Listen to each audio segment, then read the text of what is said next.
பழத்தோட்ட ஊழியங்கள் கத்தரருளின ஊழியங்கள் திராட்சை பழத்தோட்ட ஊழியங்கள் கத்தரருளின ஊழியங்கள் அவரில் நிலைத்திருந்து கனி கொடுப்போம் கத்தர் வாய்க்க செய்வார் அவரில் நிலைத்திருந்து கனி கொடுப்போம் கத்தர் வாய்க்க செய்வார் துதி உமக்கே துதி உமக்கே துதி உமக்கே என்றுமே என்றும் துதி உமக்கே துதி உமக்கே துதி உமக்கே என்றுமே என்றும் துதி உமக்கே என்றுமே என்றும் துதி உமக்கே என்றுமே திராட்சை பழத்தோட்ட ஊழியங்கள் கத்தரருளின ஊழியங்கள்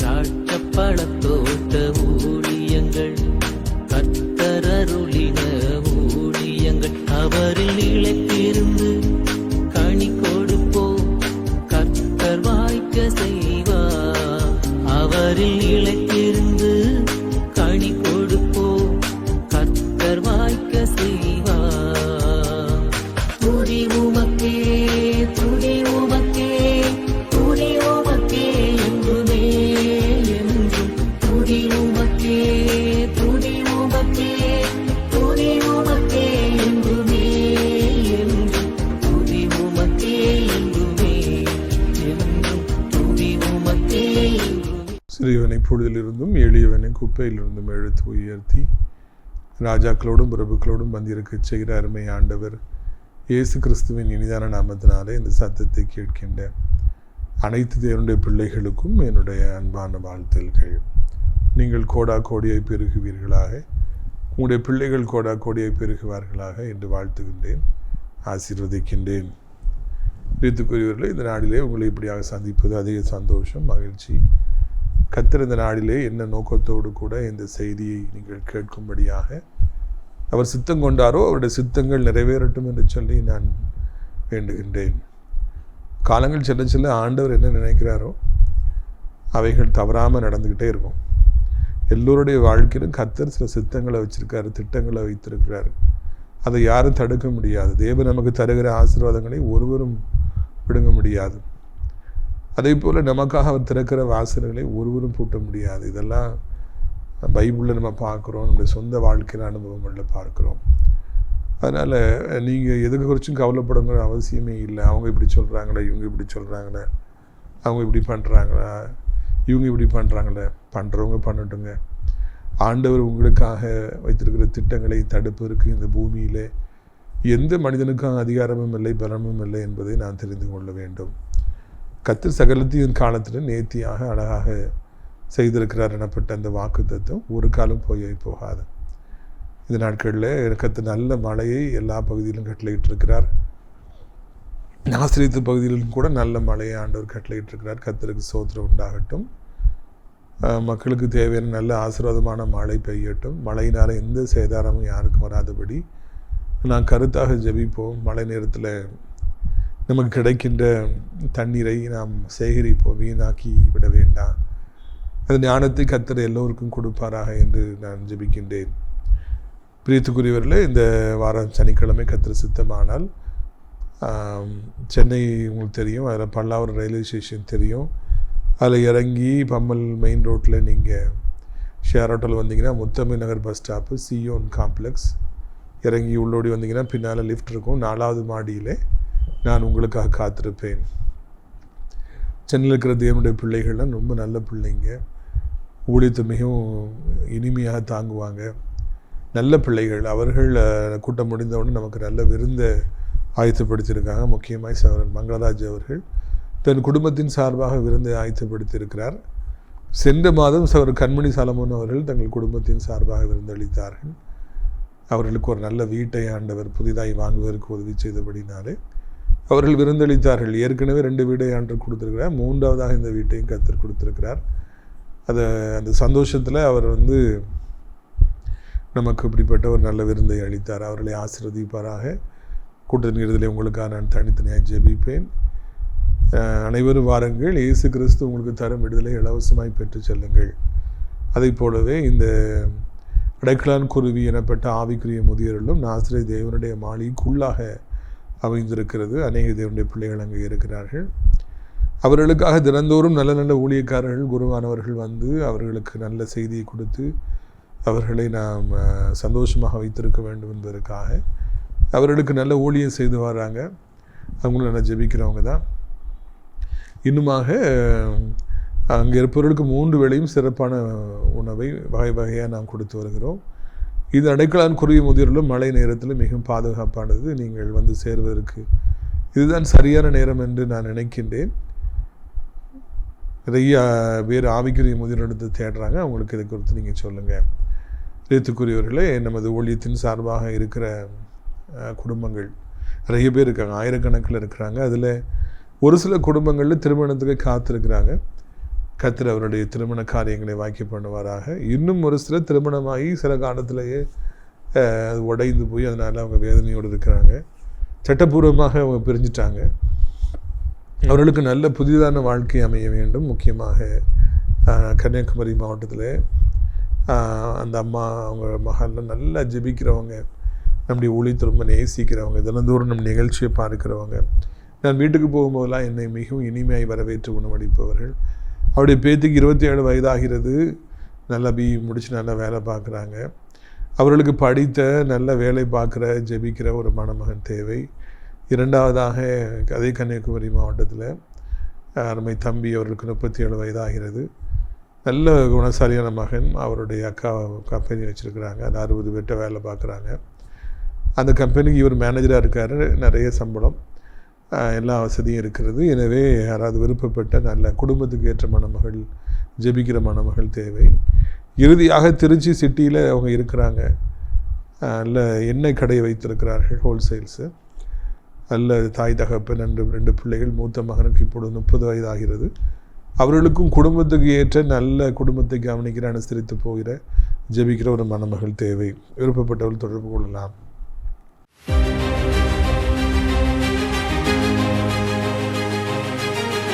பிரியத்துக்குரியவர்களே, நீதிமொழிகள் 10:17 தகப்பனை பரியாசம் பண்ணி தாயின் கட்டளையை அசட்டை பண்ணுகிற கண்களை நதியின் காகங்கள் பிடுங்கும், கழுகின் குஞ்சுகள் திங்கும்.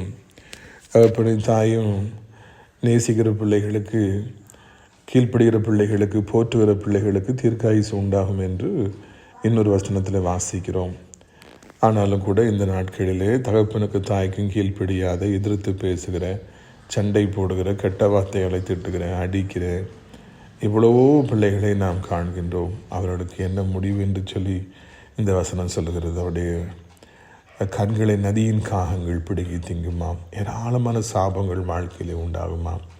நம்முடைய வாழ்க்கை இன்பகரமாக இருக்க வேண்டும் என்றால் கர்த்தர் நமக்கு தந்த தாயையும் தகப்பனையும் நாம் கனம் பண்ணுவோம். ஒரு காலம் அவர்களுக்கு விரோதமாக நான் எதையும் செய்ய வேண்டாம். வயதான காலத்தில் நாம் அவர்களை போற்றுவோம். குழந்தையை தூக்கி சுமப்பது போல் அவர்களை தூக்கி சுமப்போம். அப்பொழுது இம்மையிலும் மறுமையிலும் நமக்கு ஆசீர்வாதங்கள் உண்டாகும். நாம் அவர்களை தவறாய் நடத்துவோம் என்றால், கோவப்படுவோம், அடிப்போம் என்றால் மிகப்பெரிய சாபங்கள் உண்டாகும் என்பதை மறக்கக்கூடாது.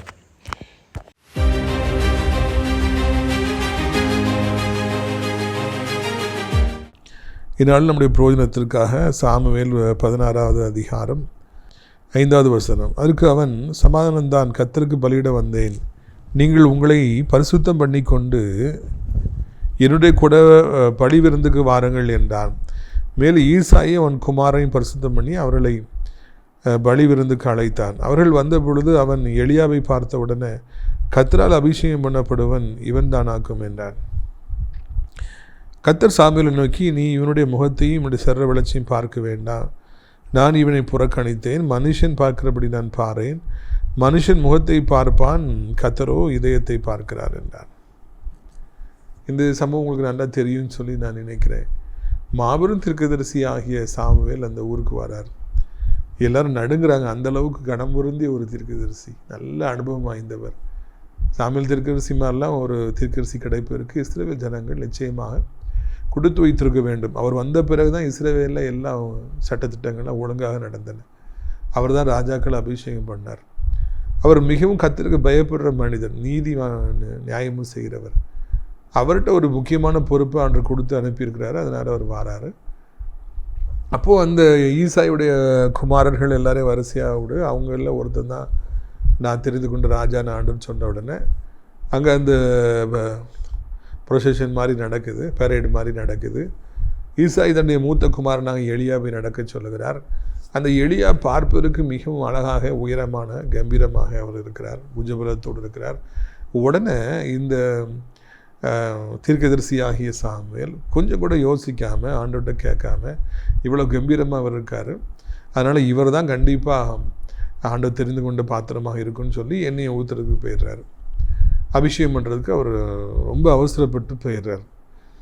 அப்போ தான் ஆண்டவர் தடுக்கிறார். நோனோ சாமியால், நோனோ, அப்படிலாம் இல்லை, நீ ஏமாந்துடாத, அந்த சர்ற வளர்ச்சியும் வெளிப்புற தோற்றத்தையும் நீ பார்க்காத, அவனை நான் புறக்கணித்தேன், நீ ஏன் அப்படி அவசரப்படுற, வெளிப்புற தோற்றத்தை ஏன் பார்க்குற அப்படின்னு சொல்லிட்டு கடிந்து கொள்வதை பார்க்கிறோம். இதில் யோசிக்க வேண்டிய காரியம் என்னவென்னா, அவ்வளவு மிக மகிமையான நல்ல கனத்துக்குரிய ஊழியக்காரர் தீர்க்கதரிசி, அவரே வெளிப்புற தோற்றத்தை பார்த்த உடனே இதுதான் அப்படின்னு சொல்லி ஒரு முடிவுக்கு வருவதை, அவசரப்படுவதை அங்கே பார்க்கிறோம். ஒன்று, அவரே முடிவுக்கு வரார் வெளிப்புற தோற்றத்தை பார்த்து. ரெண்டாவதாக, ஆண்டவர்கிட்ட கேட்காம அவசரப்பட்டு போய் உடனடியாக அங்கே அபிஷேகத்தை ஊற்ற வேண்டும் என்று தவறான முடிவெடுக்கிறார். இன்றைக்கி நம்முடைய வாழ்க்கையிலும் கூட நாம் எவ்வளவோ தேவனுடைய பிள்ளைகளாக இருந்தாலும், எவ்வளவோ நாம் ஜெபிக்கிறவர்களாக இருந்தாலும், பைபிள் வாசிக்கிறவர்களாக இருந்தாலும், எவ்வளவோ நம்ம கடவுளோடு கூட பல வருடங்கள் நடந்து வந்திருந்தாலும் கூட, அநேக நேரங்களிலே நாம் இவர் செய்த இந்த 2 தவறுகளை நாம் செய்வதற்கு வாய்ப்பு இருக்கிறது என்பதை உங்களுக்கு நான் நினைவூட்டும்படியாக விரும்புகிறேன். மனிதர்களாகிய நாம் எப்பொழுதுமே வெளிப்புற தோற்றத்திற்கு முக்கியத்துவம் கொடுக்கிறவர்களாக இருக்கிறோம். கண்கள் எப்பொழுதுமே நம்ம ஏமாற்றுபவைகள். All that glitters is not gold அப்படின்னு சொல்லி இங்கிலீஷில் ஒரு நல்ல அருமையான ஒரு பழமொழி இருக்கிறது. மின்னும் பொண்ணு மாதிரி அழகாக தெரியும், பார்க்குறதுக்கு கண்ணை பறிக்கும், அழகாக இருக்க, இவ்வளோ விலையேர்ந்த பெற்றதுன்னு சொல்லி பக்கத்தில் போய் உரசி பார்த்தா அது தங்கமாக இருக்காது, பித்தளையாக இருக்கும். அநேக அழகு கடைகளிலே, மார்க்கேஜ் ஷாப்ஸில் இந்த மாதிரி பொய்யான பளிச்சென்று கிளிட்டர் ஆகிற நகைகளை கொண்டு போய் கொடுக்குறாங்க. ஆனால் அவங்க அது பொய்ங்கிறத கண்டுபிடிக்கிறாங்க. இல்லை, இது பொய், இது பித்தளை, இது தங்க முலாம் பூசியிருக்கிறாங்க, இது ஏமாற்று வேலை, ஃபோர்ஜரின்னு சொல்லி கண்டுபிடிக்கிறாங்க. வெளிப்புற தோற்றமானது உள்ளே இருக்கிற அழுக்கையும், உள்ளே இருக்கிற கோபத்தையும், உள்ளே இருக்கிற பொறாமையும், உள்ளே இருக்கிற சண்டை பிடிக்கிற தன்மையும், உள்ளே இருக்கிற கேவலமான குணங்களையும் அழகாக மறைத்து விடுகிறது, முகமூடி போட்டு மறைத்து விடுகிறது. அப்போ வெளியே பார்க்கும்போது இவங்க ரொம்ப நல்லவங்களாக இருப்பாங்கன்னு சொல்லி நம்ம ஏமாந்து போவதற்கு அதிகமான வாய்ப்புகள் இருக்கிறது என்பதையே இந்த சம்பவம் நமக்கு காண்பிக்கிறது. அவருடைய வெளிப்புற தோற்றத்தை வைத்து அவர் இப்படித்தான் இருப்பார் என்று ஒரு காலம் நாம் கணிக்கவே முடியாது. இதுதான் இந்த நாளிலே நான் கற்றுக்கொள்கிற முதலாவது பாடம். முக்கியமாக வாலிப பிள்ளைகள் அந்த செய்தி கேட்குறீங்கன்னா, நீங்கள் கண்டிப்பாக இதை கருத்தில் கொள்ள வேண்டும். You will be compelled to meet with a lot of new people in your experience, in your budding career. இப்போ தான் உங்களுக்கு வாழ்க்கை ஆரம்பிச்சிருக்குது. படிக்க போகிற இடத்துல, வேலை பார்க்க போகிற இடத்துல, பிரயாணம் ட்ராவல் பண்ணுற நேரத்தில், இல்லைன்னா நம்ம வாழ்க்கையில் எவ்வளவோ காரியங்கள் நடக்குது, புதிய புதிய காரியங்கள் நடக்குது. எவ்வளோ பேர் நம்முடைய வாழ்க்கையில் இந்த எலியா சாமியல் முன்னால் பரேட் பண்ணி வந்த மாதிரி நமக்கு முன்னால் எவ்வளோ பேர் பரேட் பண்ணி வராங்க. நம்மளும் யாராவது ஒருத்தர் செலக்ட் பண்ணி தான் ஆணுங்கிற ஒரு கட்டாயத்தில் இருக்கும்பொழுது அப்படி வெளிப்புற தோற்றத்திற்கு நாம் பார்த்து நாம் மயங்கிவிடக்கூடாது என்பது தான் இந்த நாளிலே முதல் காரியமாக இருக்கிறது. நாம் டீசெண்டாக இருக்கணும். நான் இப்போ கூட இந்த மெசேஜ் கொடுக்கணும்னு சொன்னோடனே குளித்து, பயங்கரமாக மழைக்காலங்கிற அப்படின்னாலே குளிர்கிறது, விரைக்கிறது, ஆனாலும் குளித்து ஃப்ரெஷ் ஆகி அதுக்கு பிறகு நல்ல ஷேட்ஸ்லாம் போட்டு அதுக்கு பிறகு தான் நானே செய்தி கொடுக்குறேன். ஒரு ஊழியக்காரர் கூட நீட்டாக இருந்தால் தான் அவர் ஊழியமே பண்ண முடிகிற அளவுக்கு இப்பொழுது ட்ரெண்டிங் வந்து விட்டது. அதை நான் பாராட்டுகிறேன், அதை நான் ஏற்றுக்கொள்கிறேன். ஆனால் அதே சமயத்தில் பிரியத்துக்குரியவர்களே, இந்த ஆள் பாதை ஆடை பாதைங்கிறதெல்லாம் சரிதான், மேக்கப் பண்ணுறதுலாம் சரிதான். ஆனாலும் கூட இவைகளெல்லாம் அனித்தியமானவைகள் என்பதை ஆண்டவர் அங்கே சொல்லிக் கொடுக்குறார். வெளிப்புற தோற்றத்துக்குன்னு நீ முக்கியத்துவம் கொடுத்துறாது, அது உண்டு தான், ஆனால் அது முக்கியம் கிடையாது. It is not very important. அதுதான் இப்போ முக்கியமான பாயிண்ட்.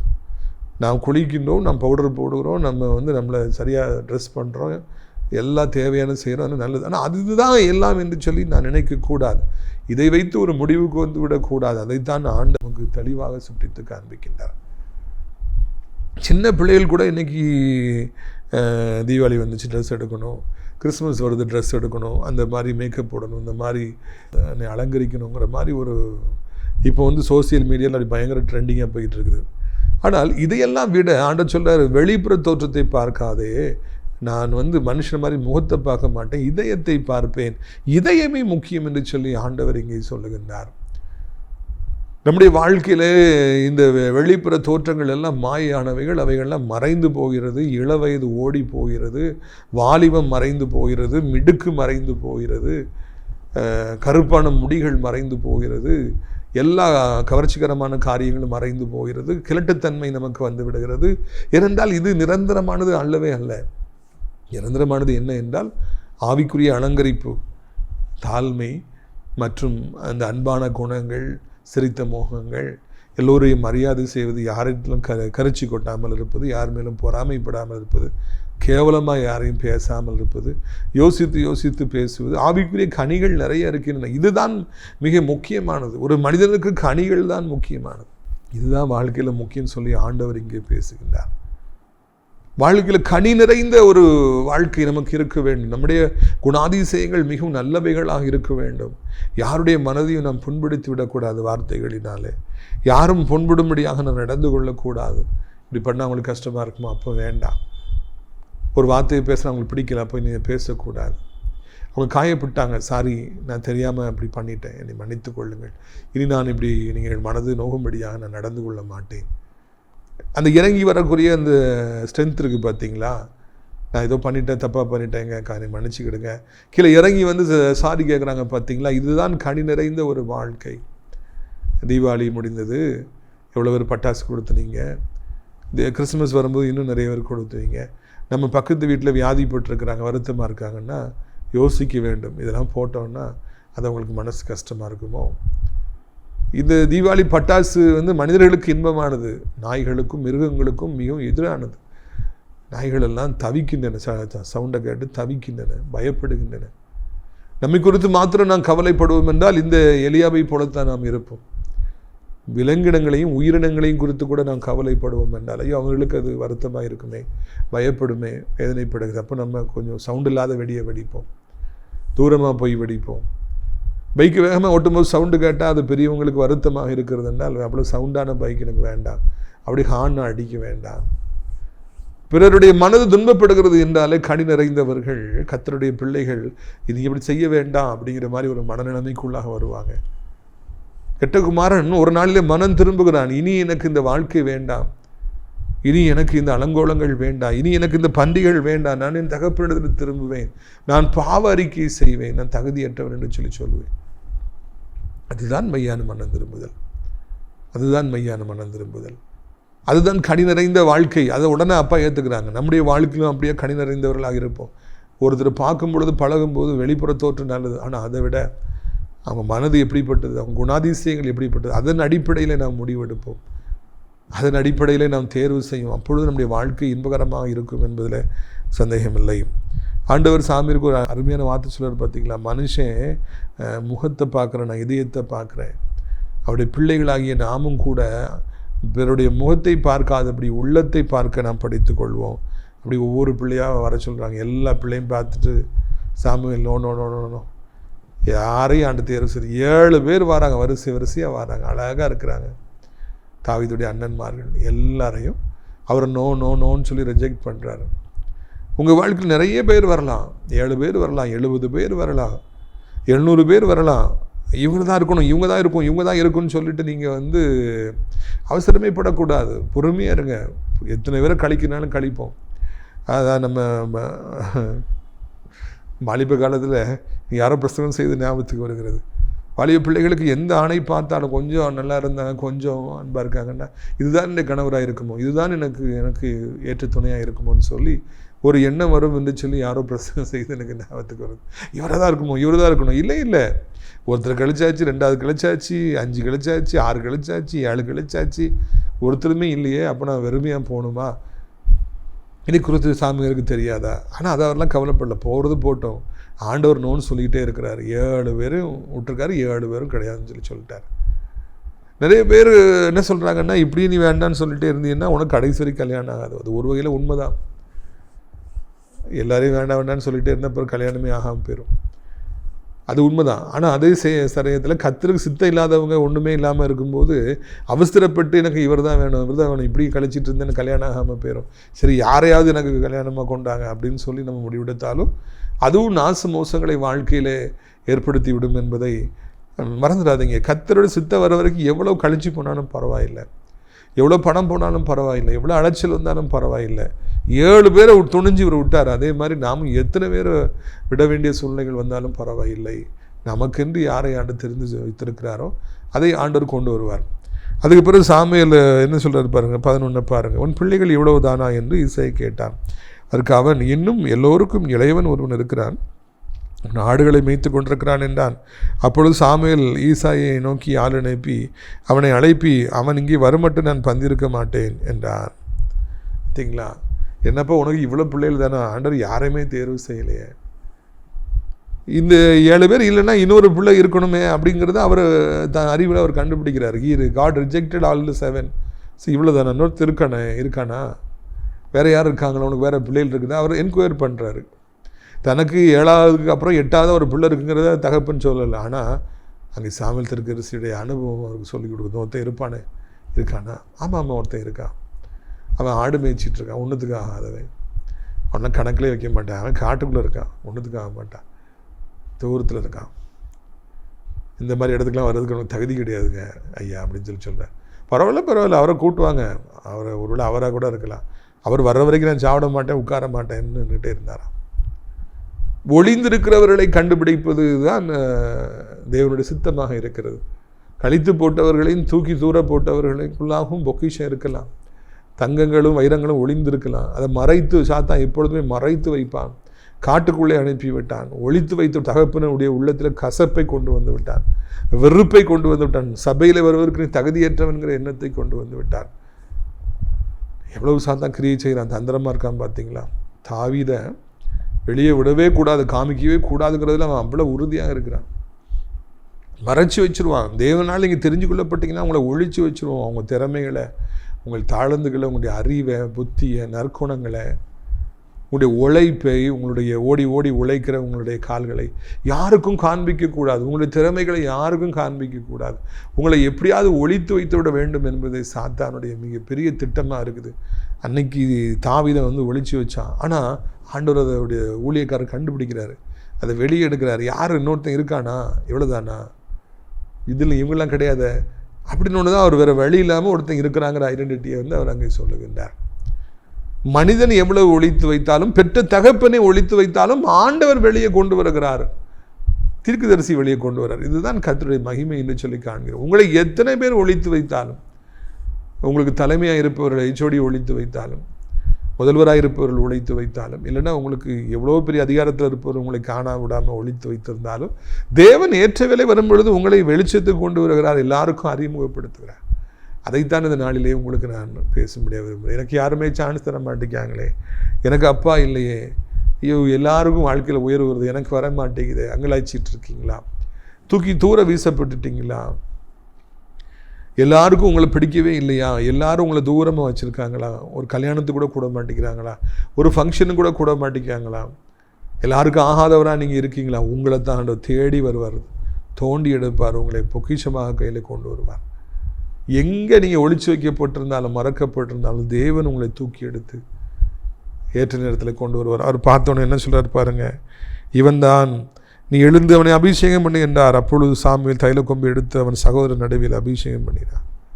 வந்த உடனே ஆட சொல்கிறார், டே இவன் தான் சாமுவேல், ஹீ இஸ் த காய். சீன்லே இல்லாத ஒருத்தர் வெளியே இருந்து கொண்டு வராங்க. கொண்டு வந்த உடனே இவன் தான் சொல்லிட்டு டக்குன்னு ஆண்டு சொல்கிறார், உடனே அபிஷேகம் பண்ணிட்டாரான். அது வரைக்கும் சாமுவேல் தீர்க்கதரிசி நான் உட்காரவே மாட்டேன், சாப்பிடவே மாட்டேன் அப்படின்னு சொல்லி வைராக்கியமாக இருந்தாராம். எந்த அளவிற்கு தேவனுடைய ஊழியக்காரர் அந்த காலத்தில் வைராக்கியமாக இருந்திருக்காங்க.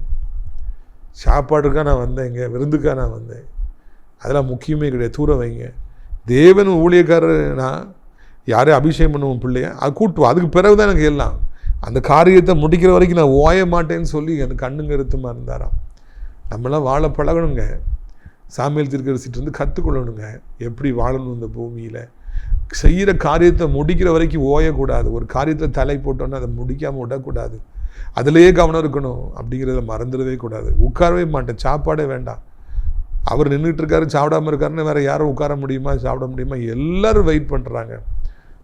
தூக்கி வீசப்பட்ட பாத்திரமாகி தாவீது வந்த உடனே இவன் தான் அபிஷேகம் பண்ண உடனே ஓடி போய் தைல கொம்பு எடுத்து எந்த அண்ணன்மார்கள் அங்கே பேரேட் பண்ணி வந்தாங்களோ, பெருமை நின்னாங்களோ, உங்கள் கண்ணு முன்னால் தள்ளப்பட்டிருந்த தாவீதிற்கு அபிஷேகம் ஊற்றப்படுகிறது. அவர் அங்கே அபிஷேகம் பண்ணப்பட்டாராம். அது எனக்கு ரொம்ப சந்தோஷமாக இருந்தது. என் சத்துருக்கள் மத்தியில் நீர் எனக்கு ஒரு பந்தி ஆயத்தப்படுத்தி என் தலையை என்னையால் அபிஷேகம் பண்ணுகிறீர்கள். பாத்திரம் நிரம்பி விடுகிறது. உங்களை வெறுக்கிறவர்கள், உங்களை தூக்கி வீசினவர்கள் மத்தியிலே நீங்கள் தான் முக்கியமானவங்கன்னு சொல்லி ஆண்டவர் அபிஷேகம் பண்ணுவார். உங்கள் தலை எண்ணெயால் நிரம்பி வழியும். அபிஷேகத்தினாலே, ஆசீர்வாதங்களினாலே, உலகப்புறமான ஆசீர்வாதங்களினாலே, நாணத்தினாலே, புத்தியினாலே, நல்ல பெயர்னாலே, செல்வங்களினாலே, சொந்தங்கள் பந்தங்களினாலே, புத்திர பாக்கியத்தினாலே உங்கள் பாத்திரம் நிரம்பி வழியும். தேவன் அது நிச்சயமாய் உங்களுக்கு தருவார். இதயத்துக்குரியவர்களை, இந்த சம்பவத்தை மறந்துடாதீங்க. மிகப்பெரிய ஒரு பாடம், லெசன். நம்ம எத்தனை பேர் தூக்கி வீசி வச்சுருந்தாலும், ஒழிச்சு வச்சுருந்தாலும், மறைச்சி வச்சுருந்தாலும், வெளியே காண்பிக்கூடாதுன்னு நினச்சாலும் ஆண்டவர் எடுத்துக்கொண்டு வந்து பயன்படுத்துவார். அதை யாரும் தடுக்க முடியாது. ஏற்ற வேலை வரும்பொழுது தேவன் உங்களை உயர்த்தி தீருவார். உங்களுடைய ஆசீர்வாதங்களுக்காக நான் ஜெபிக்கும்படியாக விரும்புகிறேன். கண்களை மூடுவீர்களா? அப்பா பிதாவே, வானத்துக்கு பூமிக்கும் ஆண்டவரே, இந்த அருமையான நாளிலும் கூட கர்த்தாவே, நீர் காண்பித்திருக்கிற அருமையான வெளிச்சத்திற்காக உமக்கு ஸ்தோத்திரம் ஐயா. எவ்வளவு நல்ல தேவன் அப்பா. பெற்ற தகப்பனை தாவீதை வெறுத்தார், ஒழித்து வைத்தார். சாத்தான் உக்கிரமாய் போராடினான், தாவீதை வெளியே காமிச்சிடக்கூடாது, அவர் ராஜாவாயிடக்கூடாதுன்னு. ஆனால் அதெல்லாம் முடிந்துதான் என்று பார்த்தால் இல்லவே இல்லையப்பா. ஆண்டவரே, நீர் கண்டுபிடிக்க வைத்தீர், வெளியே கொண்டு வந்தீர். அதே சத்துருக்கள் மத்தியில், அண்ணன்மார்கள் மத்தியில் அபிஷேகம் பண்ணி சந்தோஷப்படுத்தினீங்க. ஆண்டவர் இஸ்ரவேலின் தண்ணீரகற்ற ராஜாவாக தாவீதை மாற்றினீங்க. உடைய பிள்ளைகளை இன்றைக்கி அநேகர் ஒழித்து வைத்திருக்கிறாங்க. அவருடைய நல்ல குணங்கள், அவருடைய உழைப்புகள், அவருடைய கனி நிறைந்த வாழ்க்கையில் மறைச்சி வச்சுருக்காங்க. வெளியே விடக்கூடாதுன்னு நினைக்கிறாங்க. ஆனால் அதெல்லாம் முடியுமா ராஜா? நீங்கள் வெளியே கொண்டு வருவீங்க. அதற்காக நமக்கு ஸ்தோத்திரம். இது அருமையான நாளிலும் கூட கர்த்தாவே, இந்த வார்த்தையை கேட்குற பிள்ளைகளுக்கு யாராக இருந்தாலும் அவருடைய ஆசீர்வாதம், அவருடைய திறமைகளை வெளியே கொண்டு வரும். வாலிப பிள்ளைகள் என் சான்ஸு கிடைக்க மாட்டேங்குது, நான் எவ்வளோ திறமையோடு இருக்கிறானேன்னு சொல்லி ஏங்கி தவிப்பார்கள் என்றார். கர்த்தாவே, இன்றைக்கு நீ சாமுவேல்களை அனுப்பும், அவருடைய திறமைகளை வெளியே கொண்டு வார். ஆண்டவரே, எதிர்காலத்தை குறித்து கலங்கி கொண்டிருக்கிற பிள்ளைகளுக்கு நீங்களே கர்த்தாவே இந்த நாளில் ஒரு அற்புதத்தை செய்யும், அதிசயத்தை செய்யும். எங்கே போகிறேன்னு எனக்கு தெரியலையே, நான் ஒழித்து வைக்கப்பட்டிருக்கிறேனே, எனக்கு யாருமே இல்லை, எப்படி நான் வெளியே வருவேன்? நீங்கள் பார்த்துக்கொள்வீங்க. அதற்காக நமக்கு ஸ்தோத்திரம். என் தகப்பனே, இந்த நாளிலும் கூட வியாதிப்பட்டுக்கிட்ட பிள்ளைகள் அநேகர் உண்டு. ஆண்டவரை, எவ்வளவோ பொல்லாத வியாதிகள் நடமாடுகின்றன, மாத்திரையாலேயே வாழ்கிறாங்க, ட்ரீட்மெண்ட்டுக்காக பல லட்சங்களை செலவழிக்கிறாங்க, குடும்பத்தார் அங்கேயே போய் கிடக்கிறாங்க, தானாக தங்கள் கடமைகளை செய்ய முடியாத ஒரு அவலமான சூழ்நிலை. இதையெல்லாம் மாற்றுங்க. தூக்கம் வராதவங்களுக்கு இதிலிருந்து நல்ல தூக்கம் வரட்டும். சாப்பிட முடியாதவர்கள் நல்ல சாப்பாடு கிடைக்கட்டும், சாப்பாடு உள்ளே செல்லட்டும், செரிமானமாகட்டும், கழிவுகள் வெளியேறட்டும். ஆண்டவர், அதே போல் தகப்பனை சோத்திரம் ஐயா. ஆண்டு சம்பாதிக்க போக முடியல, ஆட்டோ ஓட்ட முடியல, சின்ன கடையை திறக்க முடியல, பெரிய கடை வச்சுருக்கேன் திறக்க முடியல, ஒருவேளை எனக்கு நான் கொத்தனார் வேலை பார்க்க போக முடியல, நான் மீன் பிடிக்கிற தொழில் செய்கிறேன், எனக்கு போக முடியல, கடலுக்கு போக முடியல, எனக்கு உடம்புல பலன் இல்லை. எல்லாருக்கும் காரியங்களை வாய்க்கப்படுங்க, பலன் தாருங்க. விபத்தை சந்தித்து படுத்த படுக்கையாக இருக்கிற பிள்ளைகள் மறுபடியும் எழும்ப முடியாது உதவி செய்யுங்க. நல்ல காரியங்கள் நடக்காதா என்று காத்திருக்கிற பிள்ளைகளுக்கு நல்ல காரியங்கள் நடக்க செய்யுங்க. வாலிபத்தின் பிள்ளைகள் ஆண்டவரை பைக்கு வேகமாக ஓட்டுறாங்க, மொபைல் ஃபோனுக்கு அடிமையாக இருக்கிறாங்க, பெற்றவர்களையும் பெரியவர்களையும் ஊழியக்காரர்களையும் மதிக்கிறதில்ல. ஒரு எழுப்புதலை தார், அவர்களை சந்தியும், தவறான முடிவுகள் எடுத்து வாழ்க்கையை தாங்களே அழித்து விடாதபடி காத்துக்கொள்ளுங்கள்.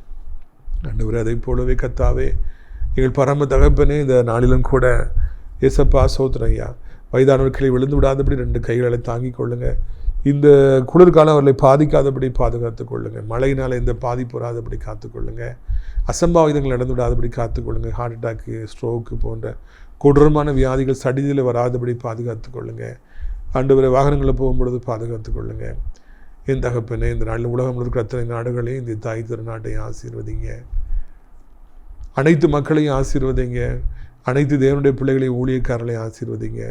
நாசிரியர் ராட்சப்பட தோட்ட ஊழியர்கள் நேசிக்கிற நாள்தோறும் நம் நிகழ்ச்சிகளை பார்க்கிற அறிமுகப்படுத்துகிற ஒவ்வொரு நல்ல உள்ளங்களையும் கர்த்தர் ஆசீர்வதிங்கப்பா. தகப்பனே உமக்கு ஸ்தோத்திரம் உண்டாகட்டும். ஆண்டவரே, இந்த அடைக்கலான்குரிய முதிர்வதில் சேர அநேகரை அழைத்து கொண்டு வார ஏராளமான இடங்கள் உண்டே. ஆசீர்வதி இயேசுவின் மூலம் ஜெபிக்கிறோம் நல்ல பிதா. என் ஆத்துமாவை கர்த்தரை ஸ்தோத்திரி, என் மூலமே அவருடைய விசுத்த நாமத்தை ஸ்தோத்திரி. என் ஆத்துமாவை கர்த்தரை ஸ்தோத்திரி, அவர் செய்த சகல உபகாரங்களையும் ஒருபொழுதும் மறவாது. கர்த்தராகிய இயேசு கிறிஸ்துடைய கிருபையும் பிதாவாகிய தேவனுடைய அன்பு பரிசுத்தாவிய அநியோனிக்கப்படாத பிரசன்னம் நம் அனைவருடைய இன்றைக்கு காலங்களில் நிலைத்திருப்பதாக. அல்லேலூயா. God bless you. Amen.